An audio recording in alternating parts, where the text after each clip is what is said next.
Hey everyone, hope you guys are having good week. Let's go on with the weekly mini challenge for this week. See, firstly what we need to do, we need to download the file from here. See, after downloading the file, what we need to do first, see, for creating drop down list, what we are going to do is we are going to create a data validation. To create any data validation, you need to go to the data tab here and see here there is something called as data validation in data tools section. Okay, and see, before doing that we need already pre-created list from where we can actually create the data validation list.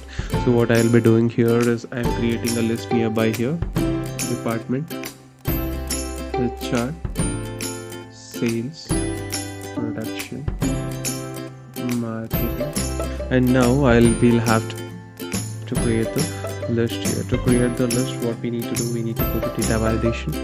In data validation we have to select lists. See, now it is asking me where my list is located. So to select the source, I'll be selecting from here to here. This is my source where my list exists.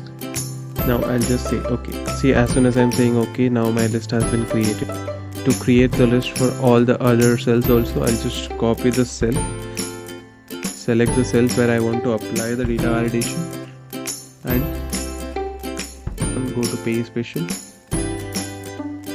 data validation. As simple as that. Now our list is created for all the cells where we can actually select from the drop downs.